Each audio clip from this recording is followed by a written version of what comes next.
controlled chaos here. There's a big problem with City Heroes, and that problem is the characters in City Heroes that you make. Now, don't click away. Don't start commenting right away.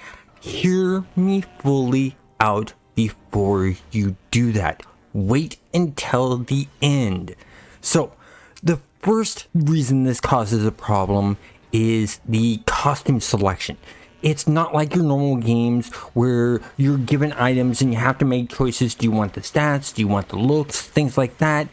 The costume pieces have no attachments to how your character plays. This leaves a lot of freedom to the player on how they want their character to look. Now, this isn't a bad thing. This is actually a really great thing, and I think was a smart choice by the developers, especially for the genre of this being a superhero game. Now, with that being said, some of these servers have actually added more costume customizations. Two come to mind.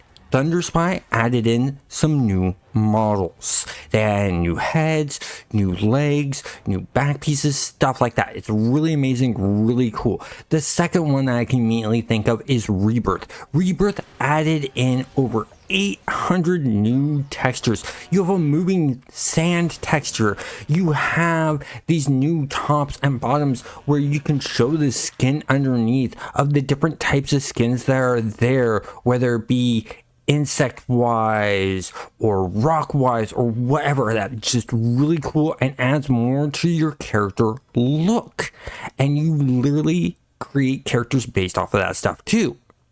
And that's really, really nice, because last night when I was playing, I was like, you know what, I want to do a martial arts, but I want to do something different. And I remembered that ThunderSpy has these new boots that look like prosthetic running limbs for athletes. And I thought that'd be really cool to do a character that does nothing but kicks and it's just smacking people with those. And what did? I went and created a character that does that. Leading on to that is number 2. The power selections.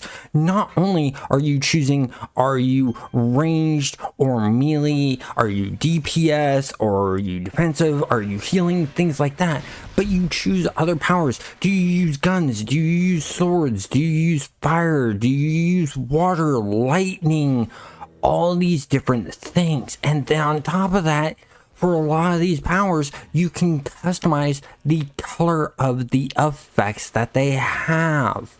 And that's really cool. So you don't have to have the regular fire effect. You could have a pink and purple fire effect. You don't have to have a regular blue lightning. You could go with a red lightning. You can do a bunch of different changes that are really, really cool in the powers themselves.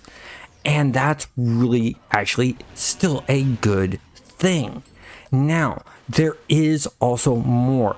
There is no one genre of character. You can do fantasy, you can do sci-fi, you can do modern day, you can do comic book, you can do wild and crazy stuff, and just create how you feel for that time. If you're a medieval player and you like fantasy style games, you can create a hero or a villain that does that. If you're more of a sci-fi player, you can create a hero that does that. If you're more into the modern style games like Call of Duty and Battlefield and stuff like that, you can create a character that is like that.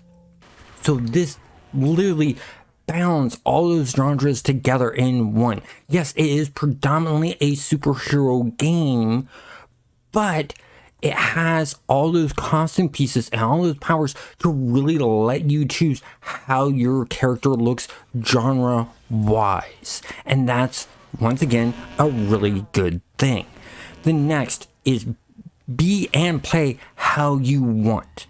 You do not have to min-max. You do not have to play the way the high-end players want you to play. There is no choice. When I first started out in City Heroes, I was playing an electric blaster. And everyone said I made the stupidest choice of choosing Melee Electric, and that was a bad choice. But then they saw how I played and how I spec'd out my character and got them scratching their heads going, wait a second, you can take on 10 mobs and have them stand there not doing anything and just beat them up? How is this possible? And I explained to them, when you have 2 powers that drain all the endurance, they can't attack. If they can't attack, you're not going to take any damage. That's how I built this character out, because I sat down and read the powers and what they do. And that electricity drains endurance. And the more endurance drain you put onto it, the more powerful it is. Therefore, that's how I built it out. I didn't build it for damage. I built it for draining endurance.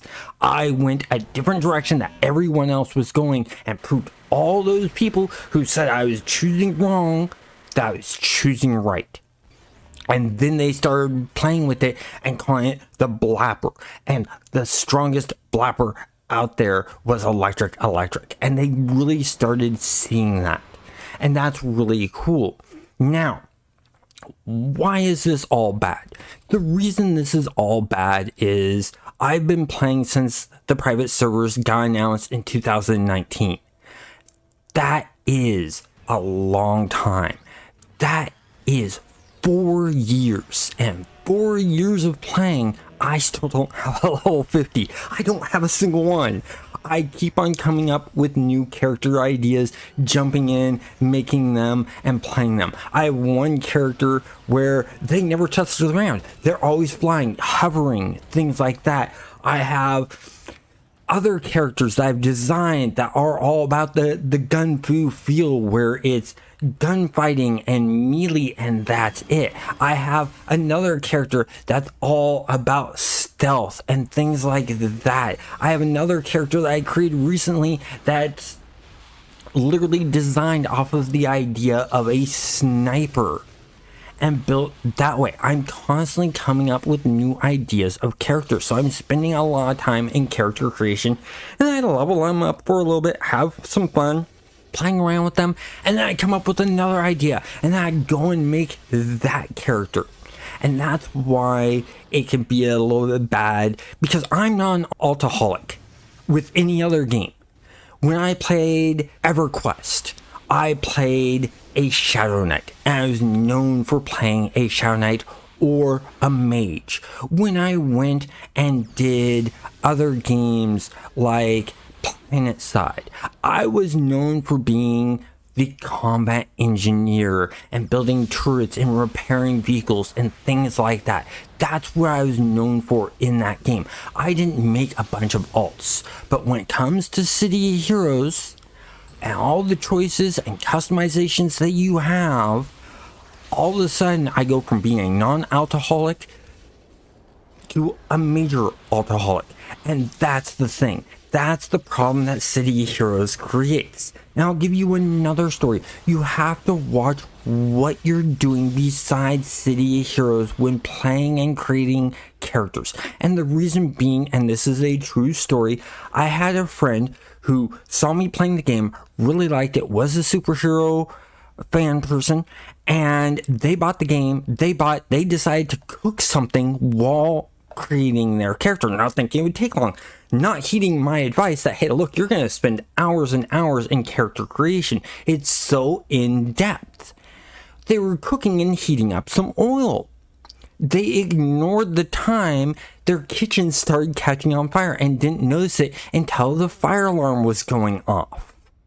And that's where you need to be careful with this game. That's where the problem lies, in managing your time.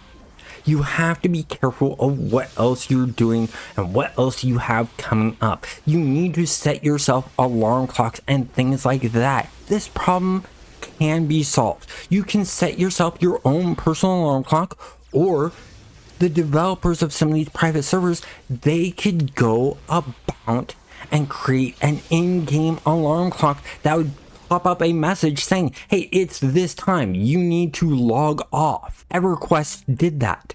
I remember when they did that because people were playing for so long hours and forgetting to do things. I had that problem. I actually lost jobs because of EverQuest.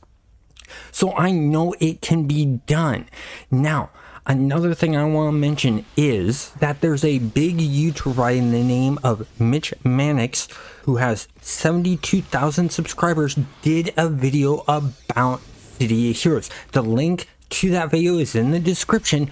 But he talks about the different servers, mainly ThunderSpy, because ThunderSpy, the developers, worked with him on helping him get higher level characters and doing raids with him, and the community really helped him out there in making the video, which is great.